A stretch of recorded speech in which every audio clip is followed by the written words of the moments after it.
ಈ ವಿಡಿಯೋವನ್ನು ನೋಡುವ ಮುನ್ನ ನೀವು ಇನ್ನೂ ಕೂಡ ನಮ್ಮ ಚಾನೆಲ್ ಅನ್ನು ಸಬ್ಸ್ಕ್ರೈಬ್ ಆಗದಿದ್ದರೆ ಸಬ್ಸ್ಕ್ರೈಬ್ ಆಗಿ ಮತ್ತು ಈ ವಿಡಿಯೋಗೆ ಒಂದು ಲೈಕ್ ಮಾಡಿ.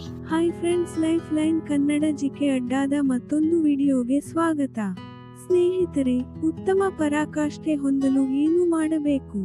ಈ ವಿಡಿಯೋದಲ್ಲಿನ ಮಾಹಿತಿ ಜೀವನಕ್ಕೆ ತುಂಬಾ ಉಪಯುಕ್ತವಾಗಿರಲಿದೆ. ಹೀಗಾಗಿ ಯಾರು ಕೂಡ ವಿಡಿಯೋವನ್ನು ಸ್ಕಿಪ್ ಮಾಡದೆ ಸಂಪೂರ್ಣವಾಗಿ ನೋಡಿ. ಸ್ನೇಹಿತರೆ, ಸಾಮಾನ್ಯವಾಗಿ ಪತಿ ಪತ್ನಿ ಇಬ್ಬರೂ ಮಲಗುವ ಮೊದಲು ಅಂದರೆ ಸಂಭೋಗದ ಸಮಯದಲ್ಲಿ ಬಯಸುವುದು ಒಂದೇ ಅದೇ ಪರಾಕಾಷ್ಠೆ. ಆದರೆ ನಿಜ ಹೇಳಬೇಕೆಂದರೆ ಕೆಲವರು ಅನೇಕ ಸುತ್ತುಗಳ ನಂತರ ಇದನ್ನು ಸಾಧಿಸುತ್ತಾರೆ.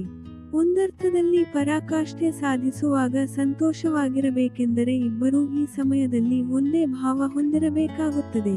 ಆದರೆ ಕೆಲವು ಜನರು ಇದನ್ನು ಸಾಮಾನ್ಯವಾಗಿ ಪರಿಗಣಿಸುತ್ತಾರೆ. ಆದರೆ ಪ್ರತಿಯೊಬ್ಬರೂ ತಮ್ಮ ಲೈಂಗಿಕ ಜೀವನದಲ್ಲಿ ತಮ್ಮದೇ ಆದ ಸ್ಟೈಲ್ ಹೊಂದಿರುತ್ತಾರೆ.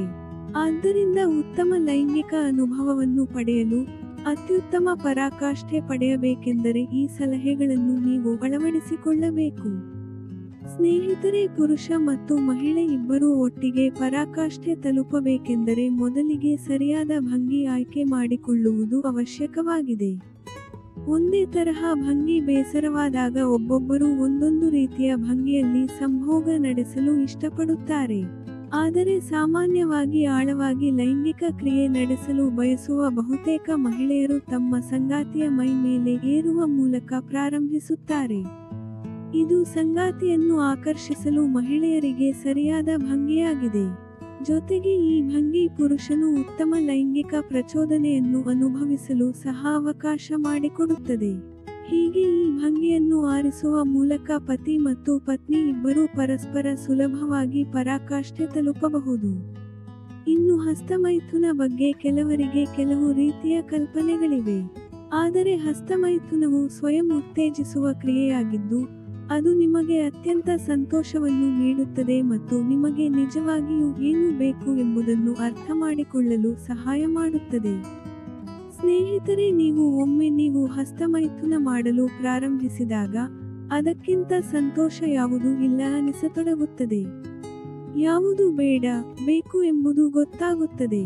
ಹಸ್ತಮೈಥುನವು ನಿಮ್ಮ ದೇಹದ ಪರಾಕಾಷ್ಠೆಯ ಬಿಂದುಗಳ ಬಗ್ಗೆ ನಿಮಗೆ ಸಾಕಷ್ಟು ಕಲಿಸುತ್ತದೆ. ಸ್ನೇಹಿತರೆ, ಕೆಲವರಿಗೆ ಸಂಭೋಗ ನಡೆಸುವ ಮುನ್ನ ಮಾತಾಡುವುದು ಇಷ್ಟವಾಗುವುದಿಲ್ಲ. ಆದರೆ ದಂಪತಿಗಳಲ್ಲಿ ಲೈಂಗಿಕ ಬಯಕೆ ಹುಟ್ಟಲು, ಪರಾಕಾಷ್ಠೆ ತಲುಪಲು ಇಬ್ಬರೂ ಕೂತು ಕೆಲವು ಕೀಟಲೆ ಮಾತುಗಳನ್ನು ಆಡುವುದು ಪರಾಕಾಷ್ಠೆ ತಲುಪುವುದಕ್ಕೆ ಸಹಾಯವಾಗುತ್ತದೆ ಎನ್ನುತ್ತಾರೆ ತಜ್ಞರು. ಹೀಗಾಗಿ ಪತಿ ಪತ್ನಿ ಪರಸ್ಪರ ಸಂಪರ್ಕ ಕುರಿತು ಮಾತುಕತೆ ನಡೆಸಬಹುದು. ಏಕೆಂದರೆ ಇಬ್ಬರಲ್ಲೂ ಅದು ತೀವ್ರತೆ ಮತ್ತು ಲೈಂಗಿಕ ಉದ್ವೇಗವನ್ನು ಹೆಚ್ಚಿಸುತ್ತದೆ. ಕೆಲವೊಮ್ಮೆ ಪುರುಷರು ತಮ್ಮ ಪತ್ನಿ ಮಲಗುವ ಸಮಯದಲ್ಲಿ ಏನು ಬಯಸುತ್ತಾಳೆಂದು ತಿಳಿಯಲು ಬಯಸುತ್ತಾರೆ. ಇಂತಹ ಸಮಯದಲ್ಲಿ ಅವರ ಬಳಿ ಲೈಂಗಿಕತೆ ಕುರಿತು ಮಾತನಾಡುವುದು ಉತ್ತಮ ಲೈಂಗಿಕ ಪ್ರಚೋದನೆಗೆ ಅನುವು ಮಾಡಿಕೊಡುತ್ತದೆ. ಇಬ್ಬರೂ ಬಯಸಿದ್ದು ನೆರವೇರುತ್ತದೆ. ಮಹಿಳೆ ಮಾತುಕತೆಯ ಜೊತೆಗೆ ಆಕೆಯ ಮಾದಕ ಧ್ವನಿ ಸಹ ಪುರುಷನನ್ನು ಲೈಂಗಿಕ ಕ್ರಿಯೆ ನಡೆಸಲು ಸೆಳೆಯುವುದಲ್ಲದೆ ಪರಾಕಾಷ್ಠೆ ತಲುಪಲು ಸಹಾಯ ಮಾಡುತ್ತದೆ. ಸ್ನೇಹಿತರೆ, ನೋಡಿದ್ರಲ್ಲ ಸಂಭೋಗದ ವೇಳೆ ಪರಾಕಾಷ್ಠೆಯನ್ನು ಹೇಗೆ ಪಡೆಯಬಹುದು ಅಂತ. ಇದೇ ತರಹದ ಜೀವನಕ್ಕೆ ಸಹಾಯಕವಾಗುವ ಮಾಹಿತಿಗಾಗಿ ನಮ್ಮ ಚಾನೆಲ್ ಸಬ್ಸ್ಕ್ರೈಬ್ ಮಾಡಿಕೊಳ್ಳಿ. ಈ ಮಾಹಿತಿ ಇಷ್ಟವಾದಲ್ಲಿ ವಿಡಿಯೋಗೆ ಲೈಕ್ ಮಾಡಿ.